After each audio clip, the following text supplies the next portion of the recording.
Let's get it.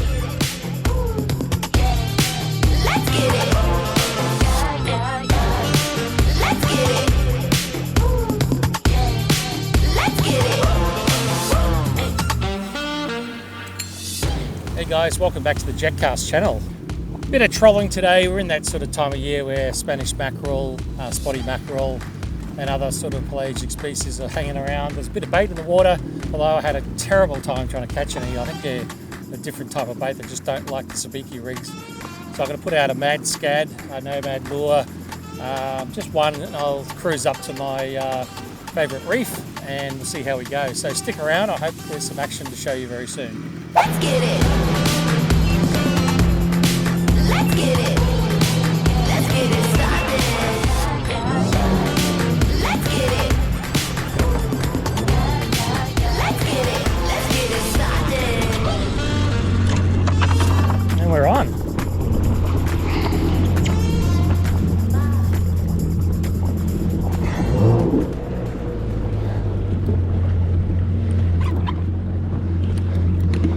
Oh, what do we got here? What have we got? It's swimming towards me at the moment.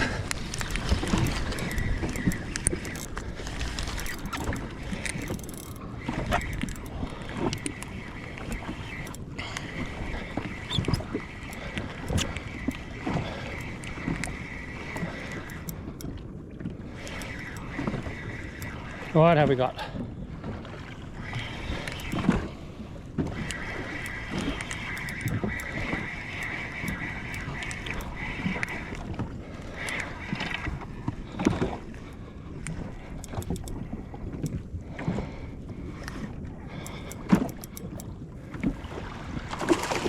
Mac tuna, of course.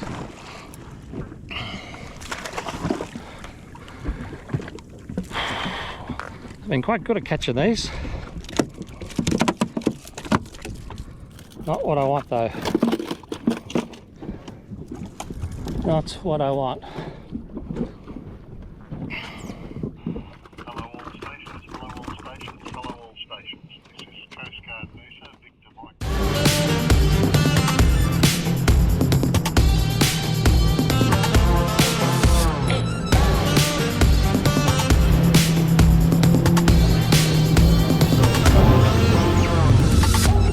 We're on. We're on.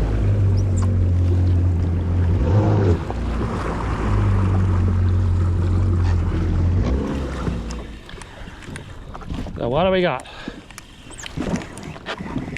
Hopefully not another tuna.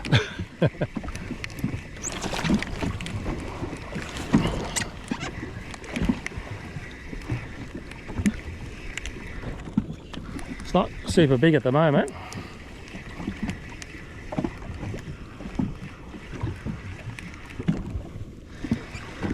Feels like a tuna at the moment. Oh no, it's a Spanish. Oh yeah, definitely a Spanish.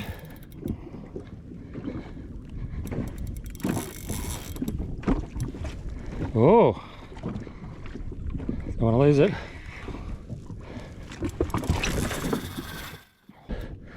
It's seen me now it's woken up.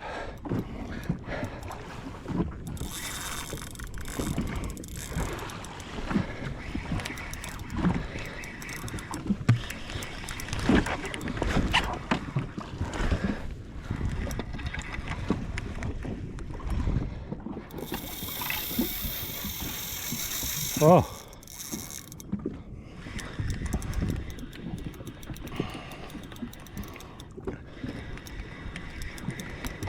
Gonna wear him out, I think.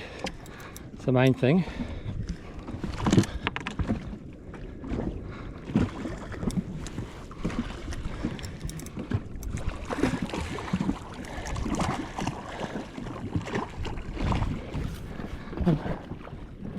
Where's my gaff? Definitely need my gaff.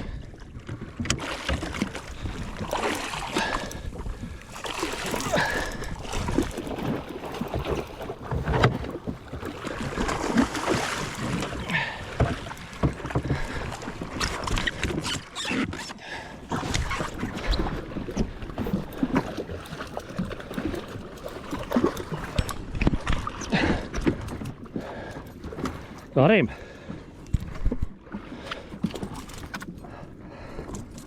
Oh yeah.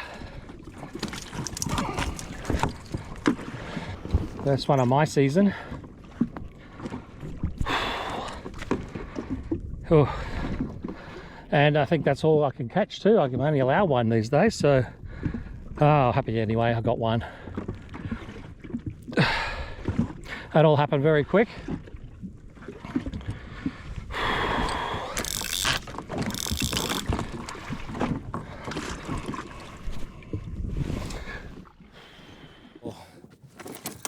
Alright, so I'm glad the plan came together, guys.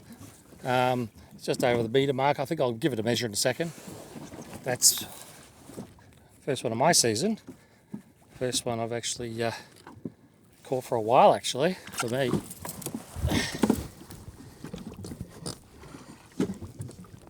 Yeah, he's just over the metre mark, so, but oh, he's a heavy boy. And the lure was a nomad mad scad. So, first one for the season, hey, pretty cool. Unfortunately, we're only allowed one, so I might troll a little bit more and see if there's some other sort of species here. There might be some wahoo as well. It's always worth a go. If I catch another one of these, I'll have to release it, which will be fun.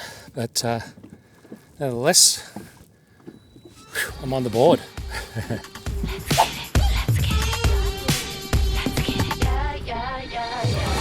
Let's try something a little bit different.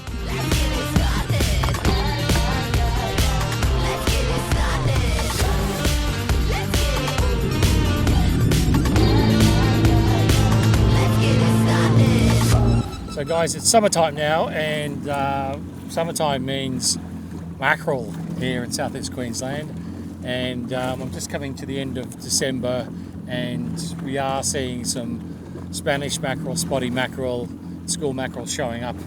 The mackerel can always be around here in South East Queensland, and some of my friends catch them during the winter, but they're few and far between, so the summertime is the time to do it. Now there's many ways that you can target Spanish mackerel in particular, and the ones that we generally use are live bait, and the other one would be trolling with either hard-bodied lures or dead baits. So right now I've got a gar out on a dead bait rig, and I'm just doing a really slow troll across a known spot. For hard-body trolling, there's a number of types of hard-bodied lures you can use, but I like the Halco 190s, shallow divers, so that you can get up a bit of speed. Yeah, so earlier on I was actually trolling this lure, which is a mad scad from Nomad Tackle, and quite a nice lure. They're not cheap, they're about $25-30 bucks, these lures, and they do have a really nice action in the water, and they sort of go down reasonably deep. They'll go down a few metres, so they can tow pretty fast. I think I was sitting on about 20 k's an hour and was handling it pretty well. Whatever that is in knots, probably about the 12 knots. And that's what I hooked Spanish mackerel on this morning. The faster the troll, the more chance of getting wahoo, but you know, Spanish mackerel, if they're around, they'll take any of those trolling lures as well.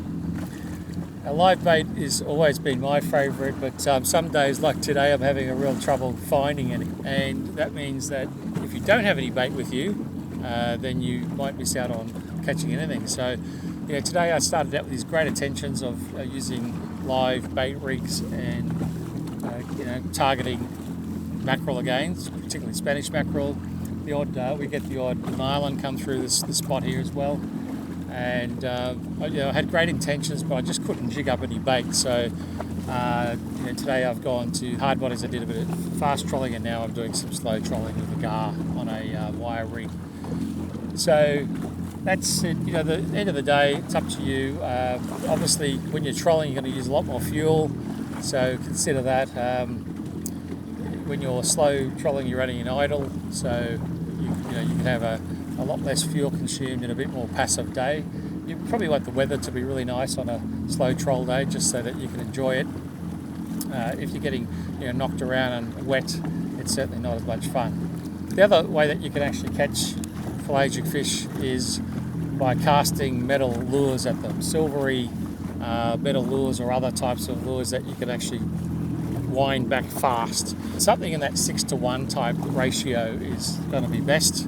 Anything above 6, like 6.3, 6.4, perfect, because you want to have a really high retrieve rate, so that you cast into a bait ball, across the bait ball or where the fish are busting up, then wind like crazy across the top of that, and hopefully one of the fish will mistake your lure for a fleeing bait fish and have a go at it. That's actually a very successful technique, and if you're new to jet ski fishing, that's a really good way to catch your teeth on catching some sports fish. There's not much to it, just got to learn how to cast, get the right lure. Generally a nice shiny lure in that sort of anything from 30 grams to 55 grams. I normally go for the bigger lures because it allows me to cast a lot further as well. So, getting upwind of the bust ups is really important. Maybe switching the engine off. Sometimes it's probably better to leave it on because jet skis do have a tendency to just turn and face the opposite way that you're actually casting. So a bit annoying when you're trying to wind in. A heavier lure you can cast further. Just be very careful about where your knots are on your leader to braid, because if you catch that on a runner when you're casting, you may see your lure snap off and fly through the air. In my beginner days, I did that quite a bit. So, I think I've come to an agreement with my rigs. I know how to do it now. It's really rare that I actually do that. So that's it, basically. Each of the techniques has its merits on certain days. I'm on a really small reef here, so that's why I'm actually doing a slow trial. I just thought I'd just hang around this reef. There's nobody else here today. I'm not that far from my launch spot. I'm only about 10 kilometres from my launch spot, so I feel pretty safe, completely on my own, which sometimes I do prefer, to tell you the truth.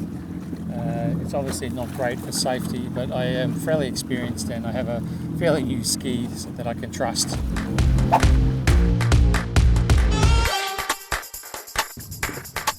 Well, there you go, mission accomplished.